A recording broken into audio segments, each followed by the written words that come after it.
filmmaker, media personality, and former chairman of the classification board of the NFA, commends the leadership of continuing the job of film classification. And he also stated that during his tenure as chairman of the classification board, he classified over 300 films. So we'll be delving more into the interview he granted, which was published on the Joy News website. Also, Indonesia has said that there is really an uptick in the number of horror films being done or made in the country. We'll also be talking more about the article that has been published on this very news coming from the film industry in Indonesia and what might have contributed to this particular growth in their film business. Well, this and more is what I'm bringing to you on this very episode of the Film Mandate. I am Papa Otu. Stay tuned.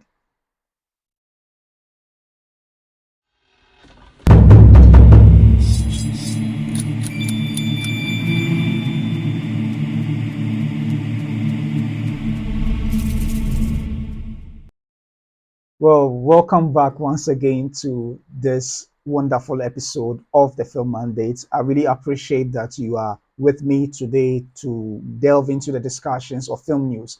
As usual, I always bring you more often than not two stories, and we have one story from Ghana and also all the way from Indonesia. We have a story from there as well. So, right away, we'll delve into the very first story, and this story is about one of Ghana's prominent filmmakers, media personality, and also was the former chairman of the NFA, and he's none other than Socrate Safo. Socrate Safo. So Socrate Safo was interviewed on Joy FM, if I'm not mistaken, about 2 days ago, and like yesterday or 2 days ago, and he being a former chairman of the classification board or authority for the NFA, he understands the landscape with regards to films and the necessary ratings that ought to be given to them before they are screened in the cinema. So this is what he has to say. Over 300 films were classified during my tenure, Secret Safo.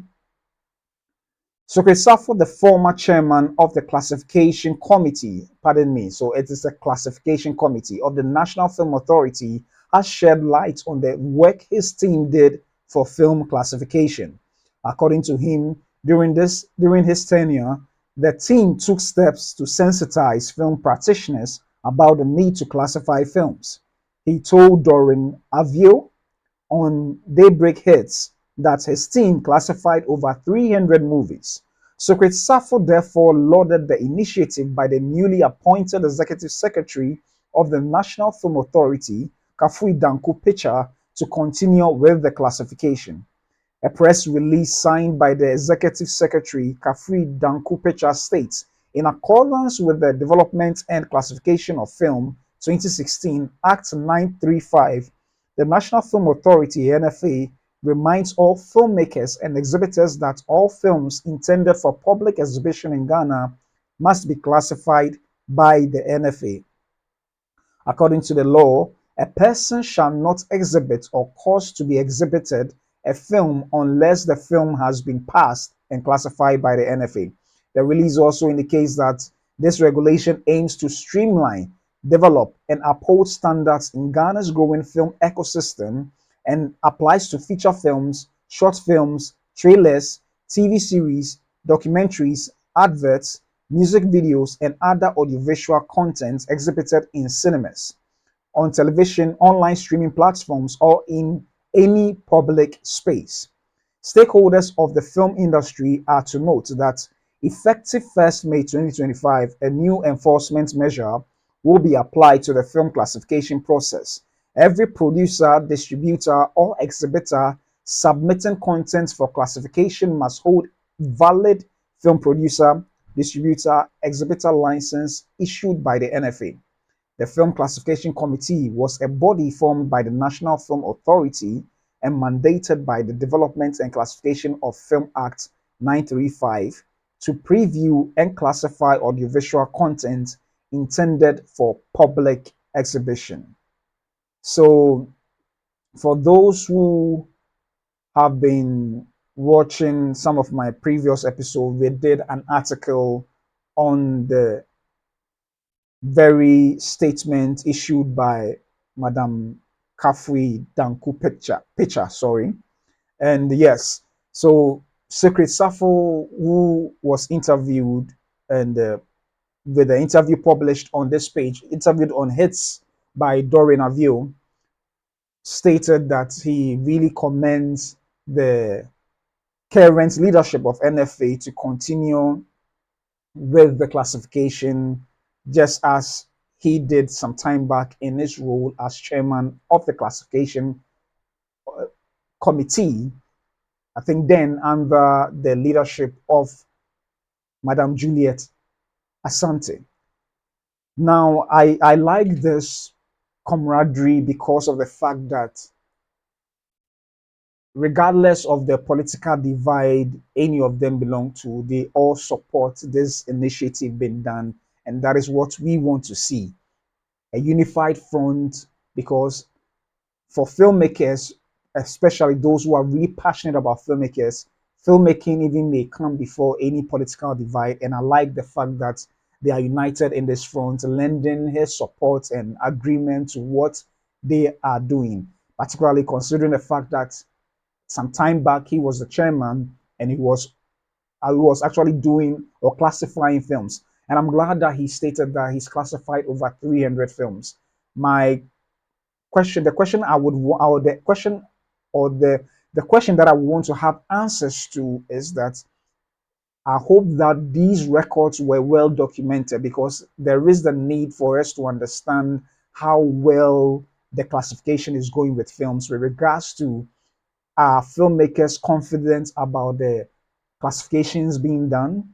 And so perhaps is it encouraging them to keep coming to classify their movies? Those are things that we need to also get answers to, because the data for the classification would indeed help inform or shape even the policy in some time to come. The good thing is that the other things that we need to understand is that what are the various classifications and how does it affect box office sales? Because if we are classifying films for certain, perhaps, classifications, not all audiences can be permitted to watch, especially if it's, let me put it, rated 16 and above, or if it's PG, then it's a family friendly film. So those are things that perhaps with time, the just as Socrate Safo said that in their time they sensitize the filmmakers to do, I still believe that the education should keep on going, because for all you know, as time progresses, there would always be new people joining or becoming filmmakers, first time filmmakers who may not even understand or know that there is something called classification. So I'm glad that this is being done, or is being said. But then the filmmaker, the NFA should continue with the sensitization and perhaps properly educate what it means to classify your film. On the other note that I'm excited about is the fact that the classification cuts across all kinds of audiovisual productions that will be shown on television as well. The key thing is television and not just in the cinemas or other platforms. I'm saying this because there are times that you see certain productions being aired on television, particularly foreign films. The question is that is it a classified film, or does it mean that the films being shown on television, or some of the television, do they have the rights to those films to show on television? And granted, every television station has the right to buy and show whatever films they want to show on television. But the other concern is that those films being shown, classified, or do they have the rights to show them? And will the classification only cover the local produced films, or does it mean that if there are foreign films coming in, would the classification also be would have to be applied to them as well? Those are questions that perhaps need clarification. And what would be the consequences if a TV station is showing a film on its network without the necessary proper classifications? Because in the statement released, it's about it covers producers and, I'm glad, exhibitors. So meaning that once you're a TV station, you may not necessarily fall under a proper, perhaps, film exhibitor or TV exhibitor, but the fact that you work at a TV station and you are showing it, you occupy the position or you exhibit or take over the role of an exhibitor. So does it mean that whatever film they acquire the rights to show on their television, does the classification cover it as well? And then beyond the classification, are those films being shown on the television? Do they have the rights to them? So those are things that I'm hoping that with time NFA will crack down on some of these things, because it then poses, in some sense, a threat to the local film industry, particularly when films that have not that people or institutions do not have the rights to are being shown on the television, which in a way it's a form of piracy. Beyond that, there is the need for piracy to be nipped in the bud, not just for institutions or television stations which may show these films without proper copyrights to or license. Let me put it that way: territorial license to show them. It poses a threat to the local industry, because then the local industry or filmmaking industry may not have the necessary platform or publicity. Let me put it that way, for it to receive that attention needed from its own people in the country. I know perhaps maybe other countries in Africa may have different laws that may apply. But if you only really want to build a proper film industry, the classification is a good way to go. And beyond the classification, I think it should go to the extent of ensuring that institutions that show films, particularly foreign films, have also the necessary rights to show them. And then beyond that, they should be encouraged to show local films by supporting them, particularly if for some of the foreign films that they show, they pay top dollar or top CD to get it aired on their television station. Perhaps they should be encouraged and, in some sense, incentivized to also show the local films on their television station. So I do really agree to an extent what the fact that, yes, the classification should keep on going. And I'm sure as the classification keeps on going, you get to know who indeed is the rights holder of the production, whether they have the necessary license to be able to exhibit it in this country. So it is something that I really applaud, the fact that Socrate Safo is also supporting the current leadership to ensure that the classification is done. And I'm sure with this classification, it will bring a lot of it will reveal a lot about the state of the industry and provide some data that can be of use in the future to help even formulate more policies that can go a long way to help the film industry in Ghana. So, yes, this is indeed a good thing to be pursued by all filmmakers involved and media personality, to encourage the current filmmakers or even new filmmakers coming up to ensure that their films are classified. So that is indeed a good one there. And this is my first story. My first story. So this article, I will leave the link to the article in the description below. An article published on the Joy Online website. On the Joy Online website. Moving on from film classification in Ghana, we move to Indonesia, where there has been an uptick in the horror film genre being produced in the country. And for those who do not know, horror films in general is one of the most bankable film genres you can ever think of.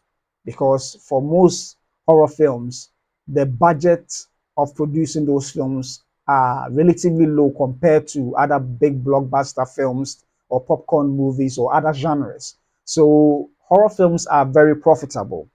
And as it seems now, it looks like for Indonesia, they are one of the countries that produces lots of horror films, lots of horror films, and these horror films are really liked by those in the country of Indonesia.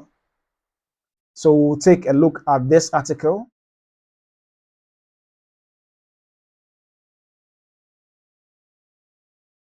Yeah, so on your screen we have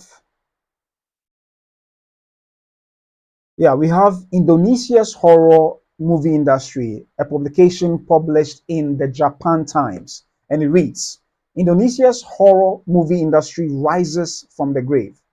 That's a scary title, but I like the pun in there. Yeah. So this an article written by Baptiste Ansi, published in the Japan Times. So Jakarta, crunching popcorn and screaming. Indonesians are flocking to watch homegrown horror films in cinemas that draw on the country's penchant for ghost and monster stories. The genre now dominates Indonesia's theaters after the country's folklore helped the industry rise from the grave at the start of the century, when almost no horror films were produced locally compared to scores last year. Our parents and grandparents used these stories to scare us, says Eki Imanjaya, 52, a film studies lecturer at Jakarta's Bina Nusantara University.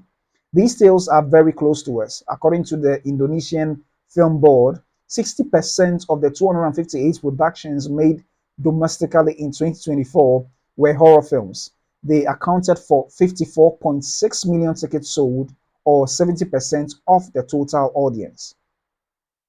Moviegoer Elang, a 25-year-old consultant, says while leaving a theater that the genre's success was down to emphasis on local traditions and monsters like Pong Kong, a ghost wrapped in a burial cloth.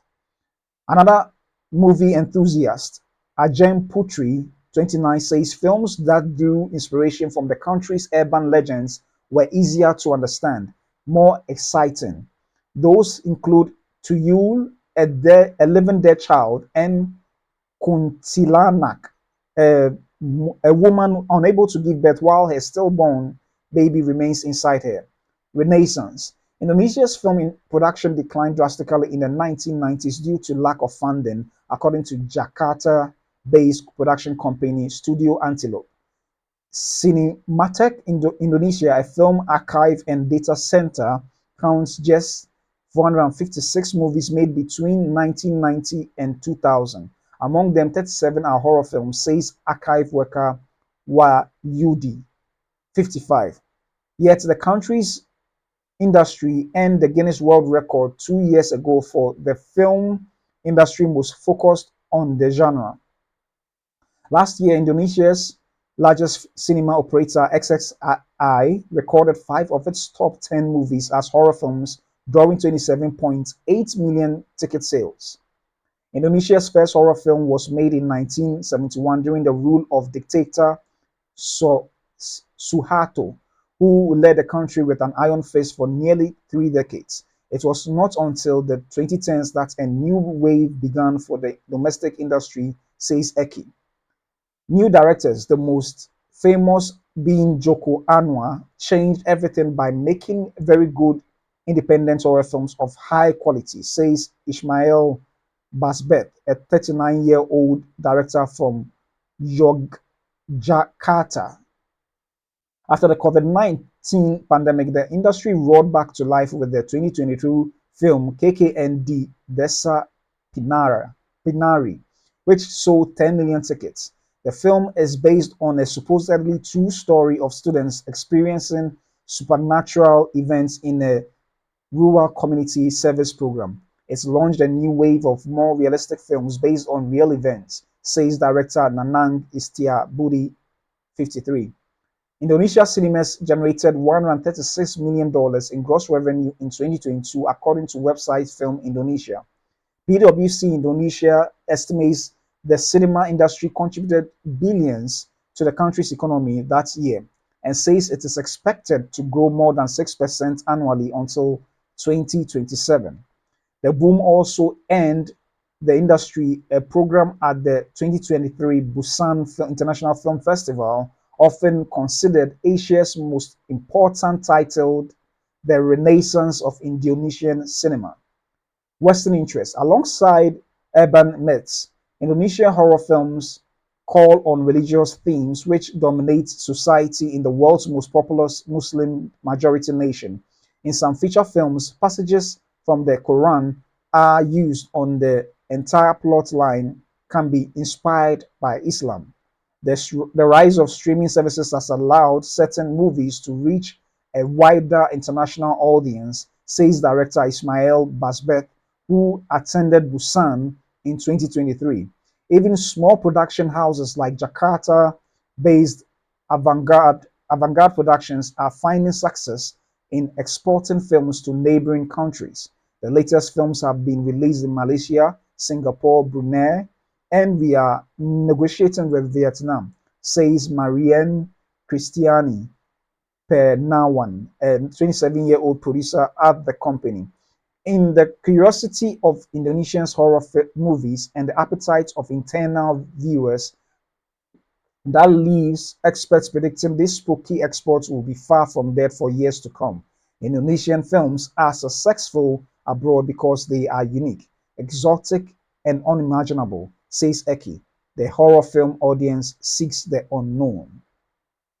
The horror film audience seeks the unknown. And this is an article that was published in the Indonesian Times. Sorry, in the Japan Times. Sorry, in the Japan Times.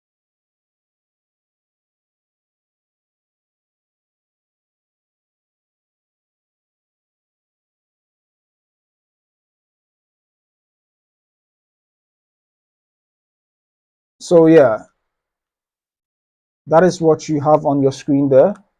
Sorry. Yeah. So it's amazing that the Indonesian film industry is doing good business, for they have identified a niche that really works well for the country's citizens who troll into the cinemas to watch these films. And I'm glad that they have identified where their strength lies, and they are taking advantage of that, exploring it. And this has even made it possible for them to export their films to some of their neighboring countries, even to the extent that there is a title or segment of the Busan International Film Festival dedicated to the Indonesian film cinema.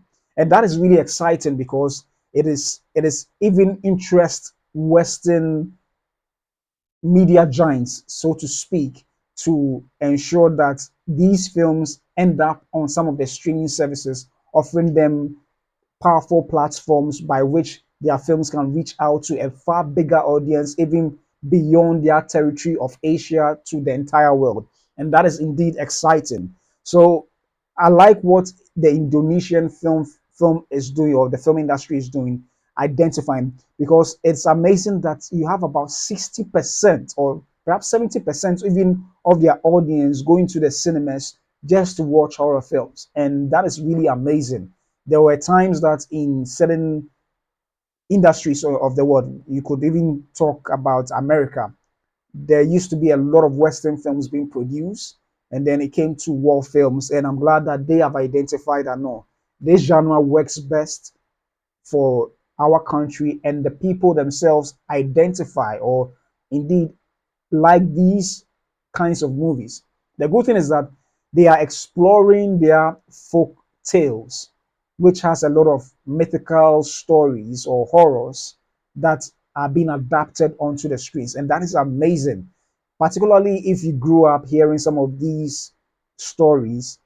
You would like to your most of the stories would prior to it being produced would have been just left to your imagination. So to have it on screen, the curious ones or those who were told those stories perhaps when they were kids would definitely be going to the cinema. And I'm glad that they have identified this opportunity and they are exploring it very well. And that is really fascinating. However,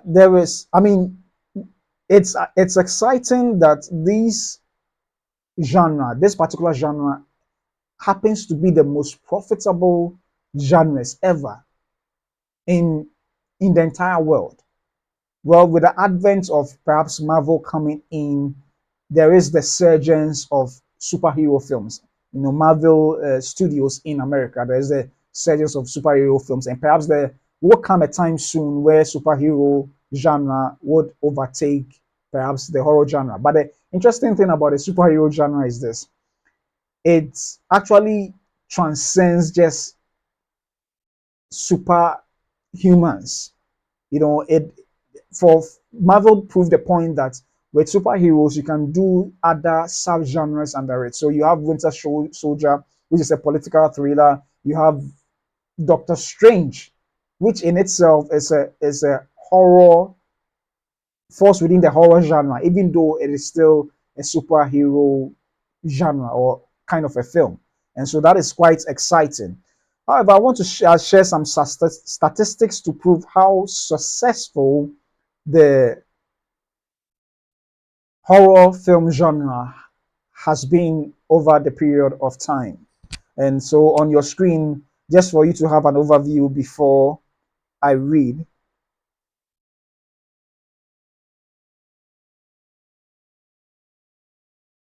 So on your screen, you have some horror film stats that perhaps we may like to consider to prove the point of how viable the horror genre is. So you have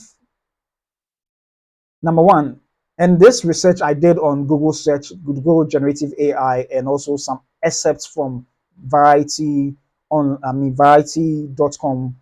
And number one, it happens to be the most profitable film genre. Number two, in the year 2021, it constituted 12.75% of the worldwide annual gross, and that amounts to 2 billion seven sorry yeah that amounts to yeah I made a mistake there. So that amounts to 2,728,500,000. That is how much it is worth. That is how much it made in the year 2021. Yes, so that is how much it made in the year 2021 out of a total cumulative worldwide gross of $21.4 billion. So literally, it's doing good business because there are several genres, and you have genres that spans from romantic comedy, comedy, action, and all that. But out of this bulk, it's made 12.75%, and that is horror from all over the world, horror films from all over the world. It also one of the most dominant genre. That is, it constitutes about 73.1% of the genre since the 1930s in the US. So even in the US alone, it's one of the most dominant genres in the US. And this is as a result of its strong box office presence from industries all over the world, but particularly in the US. Also, it is the most profitable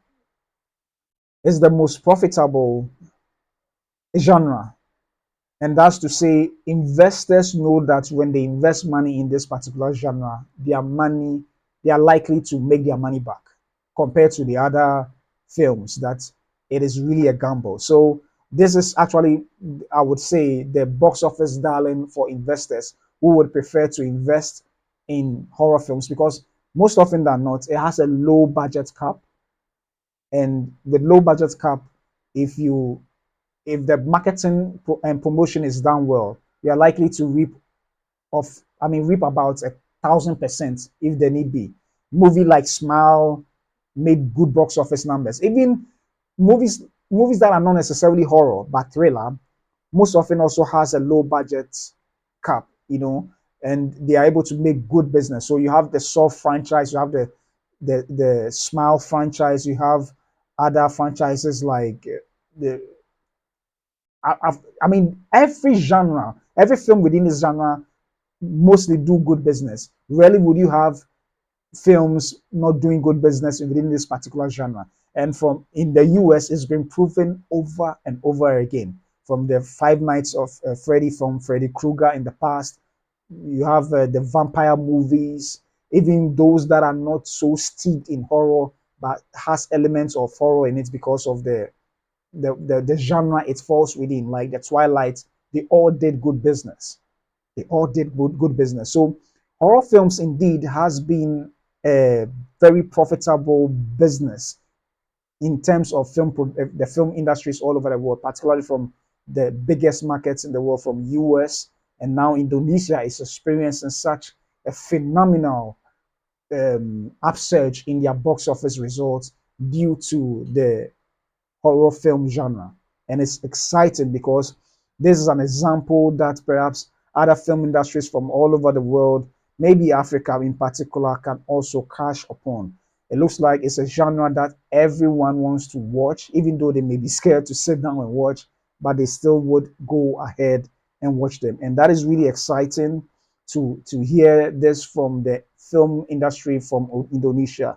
And I'm so excited for their success because hey, if they are doing something good, it's something worth it to consider for other film industries from all over the world, particularly Ghana and Africa, to also capitalize, learn from it, and also capitalize and explore that aspect of the industry to help better the box office receipts for our continent. So this indeed is exciting, and well, I'm looking forward to Ghanaian filmmakers or African filmmakers to capitalize on this. In time past, there's been Bob Smith, who was perhaps our own one of the best in terms of horror filmmaking. From the Diabolo series and then other genres like other films like Ghost Tears and all. I must admit, most of them don't hold up well today. It didn't age well today, but at the time they were made, it was something amazing and revolutionary.